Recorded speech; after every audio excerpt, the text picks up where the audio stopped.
भगवान महात्मा गौतम बुद्ध का मृत्यु 80 वर्ष की आयु में हुआ था।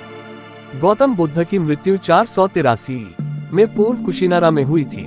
उस समय उनकी उम्र 80 वर्ष थी। बौद्ध धर्म के अनुयायी इसे महापरिनिर्वाण कहते हैं, लेकिन उनकी मृत्यु के मत में बौद्ध बुद्धिजीवी और इतिहासकार एकमत नहीं है। भगवान बुद्ध के अंतिम शब्द, हे भिक्षुओं, इस समय आज तुमसे इतना ही कहता हूँ कि जितने भी संस्कार हैं सब नाश होने वाले हैं। प्रमाद रहित होकर अपना कल्याण करो। ये 483 की घटना है। वे 80 वर्ष के थे। मृत्यु पर अलग अलग मत। बौद्ध ग्रंथ महापरिनिर्वाण सूक्त में पाली भाषा में उल्लेखित है, उस वर्ष बारिश से पहले बुद्ध राजगृह में थे। वहां से वे भिक्षु संघ के साथ यात्राएं करते वैशाली पहुंचे। यहाँ पास के बेलग्राम में उन्होंने वर्षावास किया। यहाँ वे बीमार हो गए। स्वस्थ होने पर वे फिर अम्बग्राम, भंडेग्राम, जम्बूग्राम, भोगनगर आदि की यात्रा करते पावा नामक ग्राम में पहुंचे। वे यहाँ चुंद कम्मारपुत्र नामक एक लोहार के आमों के वन में ठहरे। उसने खाने में उन्हें मीठे चावल, रोटी व मदोव दिया। बुद्ध ने मीठे चावल व रोटी तो औरों को दिलवा दिए, पर मदोव इसलिए किसी को नहीं दिया क्योंकि उन्होंने समझ लिया था यह कोई अन्य पचा नहीं सकेगा। स्वयं उन्होंने भी जरा सा खाया, शेष जमीन में गड़वा दिया। इसको खाते ही वे बीमार हो गए थे और उनकी मृत्यु हो गई। न्यू इंसाइक्लोपीडिया ब्रिटेनिका मार्कोपीडिया भाग में उल्लेखित है कि संभव है कि एक ग्रामीण व्यक्ति के घर कुछ खाने के कारण उनके पेट में दर्द शुरू हो गया। बुद्ध अपने शिष्यों के साथ कुशीमारा चल दिए।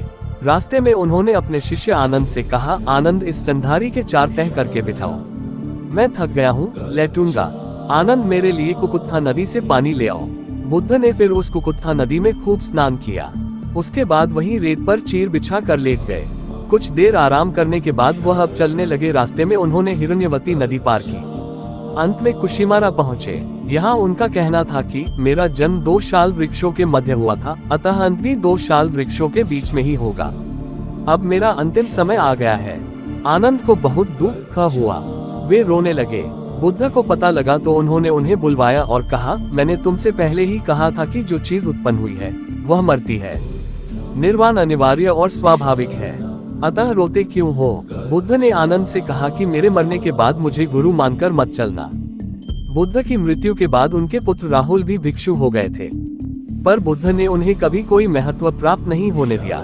बुद्ध की पत्नी यशोधरा अंत तक उनकी शिष्या नहीं बनी। उनके मरने पर 6 दिनों तक लोग दर्शनों के लिए आते रहे। 7वें दिन शव को जलाया गया।